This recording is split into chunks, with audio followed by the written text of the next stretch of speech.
malawak ang market nila dito. Iba-iba yung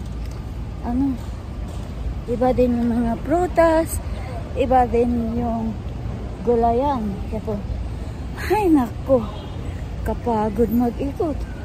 O diba? Pupunta tayo ngayon dito sa vegetables na building.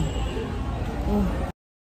Talagang sobrang pag-explore ko mga ka-explorer kasi sobrang lawak ba naman ng itong central market na to.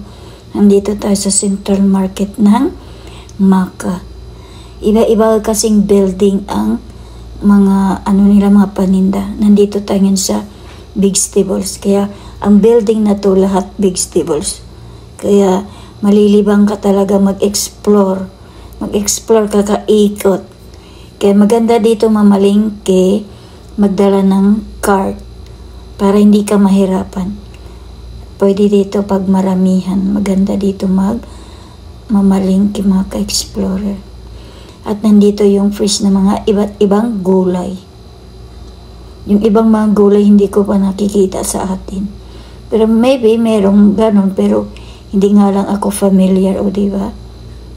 Kaya sa sobrang pag-ikot ko, nag-explore ako dito, doon ko nakikita ang iba't ibang mga vegetables. Kasi nga naghanap ako dito ng corn. Kaya, ayan tuloy, nakapag-explore ako, diba? Maganda talaga pag mag-explore tayo. Para ma-feel naman natin o maranasan natin yung iba't ibang mga gulay. Tingnan mo, makikita natin iba't ibang mga gulay. Maganda talaga yung mag-explore.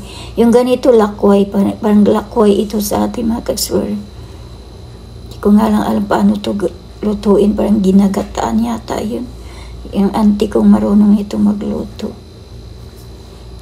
Meron kasi ditong kulay red, na yan nga lang hindi ko alam anong pangalan yun. Hindi ko to nakikita sa atin. Yung gulay na kulay red.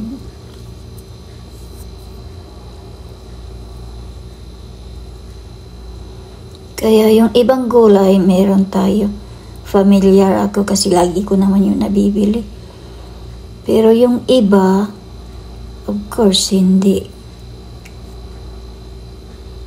Siguro sa malaking malaki talagang market, meron yan. Itong kulay red na ito mga ka-explorer, ito. Di ko alam anong pangalan yun na gulay. Kaya iba't ibang gulay meron dito. At dito na naman tayo sa building ng mga fish mga ka-explorer. Kasi nahanap-hanap ko talaga itong mga isda. Kahit na malayo mga ka-explorer, pumupunta talaga ako sa malaking market para makabila ko ng isda. Masarap naman kasi talagang kumain kapag merong isda.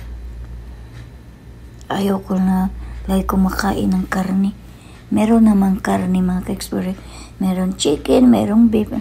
Pero mas masarap pa rin talaga yung isda. O diba mga ka-explorer? Kaya masarap din yung presyo kasi maganda yung mga isda nila mga ka-explorer dito. Mga lapu-lapu. Meron pang hamor.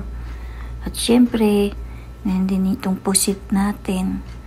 At yung mga maliit na mga isda.